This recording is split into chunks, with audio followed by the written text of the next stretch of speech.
warahmatullahi wabarakatuh.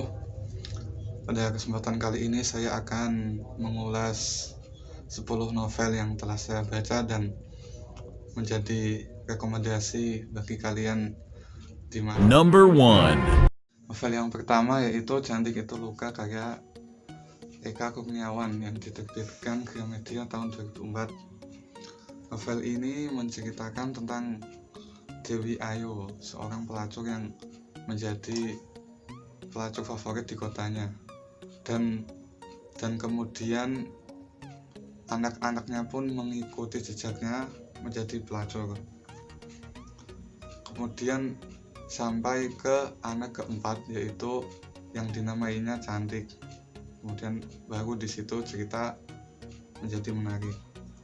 Banyaknya tokoh dalam buku ini mungkin akan membuat kita kewalahan pada awal-awal, tapi pada akhirnya kita akan bisa mengikuti jalan cerita yang mau disampaikan oleh penulis, karena ceritanya sendiri sangat menarik, menceritakan tentang kehidupan pelacuran pada zaman penjajahan Jepang.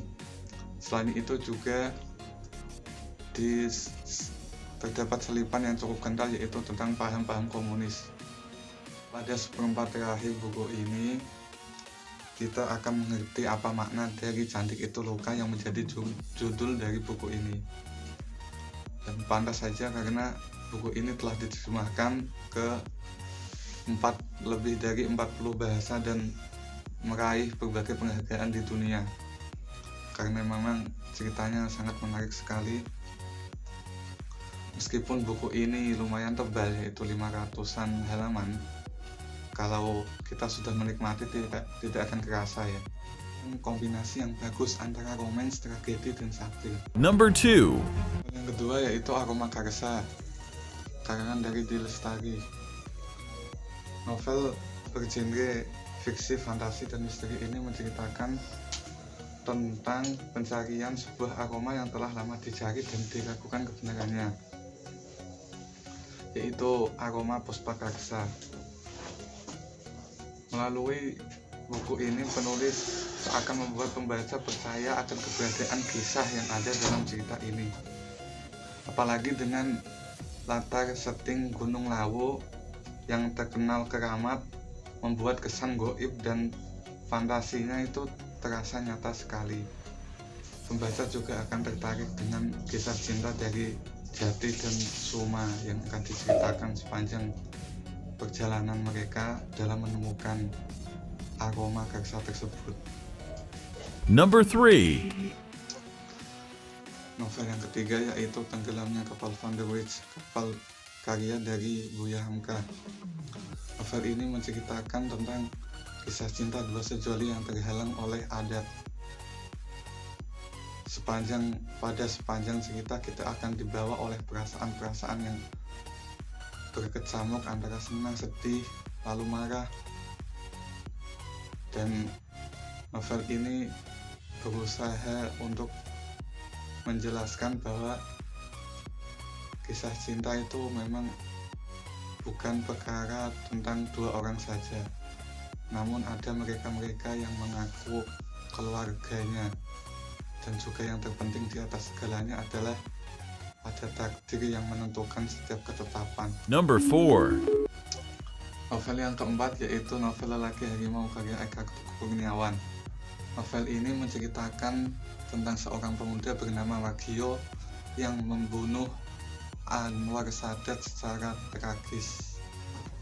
Ia sendiri berdalih bahwa ada harimau yang bersemayam di dalam tubuhnya.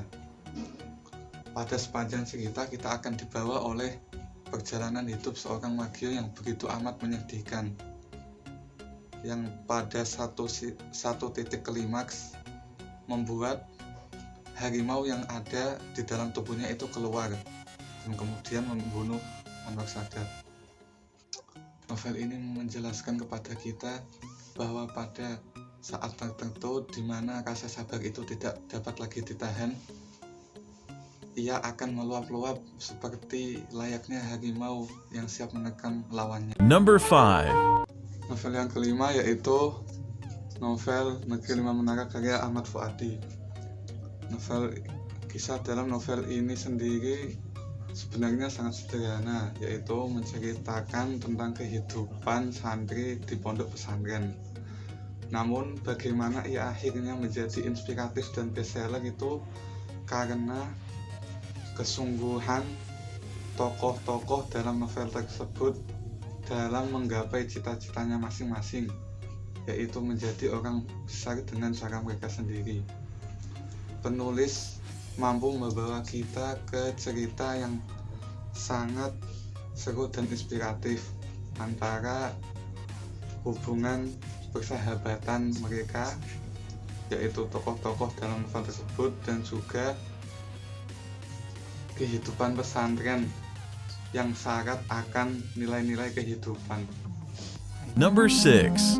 Novel yang keenam yaitu novel Sosok Kartono karya Aku Irawan. Novel ini adalah novel biografi Raden Mas Panji Sosok Kartono, kakak sekaligus inspirator dari R.A. Kartini, dan juga menjadi guru dari Soekarno. Kita akan disuguhi oleh kisah-kisah inspiratif bagaimana perjalanan hidup seorang RMP Sosok Kartono, bagaimana ia menjadi wartawan Bank Dunia, bagaimana ia menguasai lebih dari 30 bahasa, kemudian bagaimana ia menjadi dokter, juga bagaimana ia menjadi cendekiawan. Semuanya dimuat dalam novel bertebal 369 halaman ini. Number 7. Novel Pulang karya Terelie. Novel ini menceritakan tentang kehidupan pseudo ekonomi yang penuh intrik dan keseruan tentunya. Di novel yang pertama yaitu novel Pulang, diceritakan Bujang mengikuti teman baik ayahnya untuk ke ibu kota. Number 8. Selanjutnya yaitu Pergi yang merupakan sequel dari novel Pulang. Di sini Bujang akan dibawa pada pertarungan berikutnya yang lebih kompleks tentunya, dengan tokoh-tokoh yang baru yang lebih seru. Novel Pergi dan Pulang mengajarkan kita banyak sekali pesan-pesan kehidupan, bagaimana ia menjaga komitmen seumur hidupnya, bagaimana prinsip sang yang dijaga, kesetiaan pada ibunya, pada tokoh besar dan keluarga Tong. Bagaimana juga ternyata pengkhianatan itu bisa dilakukan oleh orang terdekat dari diri kita sendiri. Dua novel tersebut juga sangat banyak sekali nasihat-nasihat yang disisipkan oleh penulisnya. Buku yang sangat direkomendasikan kepada siapapun yang belum menemukan definisi pergi untuk pulang itu sendiri. Number 9. Number 10. Novel yang ke-9 dan ke-10 yaitu Orang-Orang Biasa dan Guru Aini karya dari Andrea Hirata. Orang-Orang Biasa terlebih dahulu 2011, kemudian dilanjutkan Guru Aini yang merupakan prequel dari Orang-Orang Biasa. Jadi cerita yang ada di Guru Aini ini adalah cerita yang sebelum dari Orang-Orang Biasa, yang mana cerita yang belum jelas di novel Orang-Orang Biasa dapat terjelaskan di novel Guru Aini. Kedua novel ini bertemakan tentang pendidikan dan menceritakan tentang suka dukanya menjadi seorang guru. Sekian 10 novel dari saya, kurang lebihnya mohon maaf. Wassalamualaikum warahmatullahi wabarakatuh. Sampai bertemu di video selanjutnya.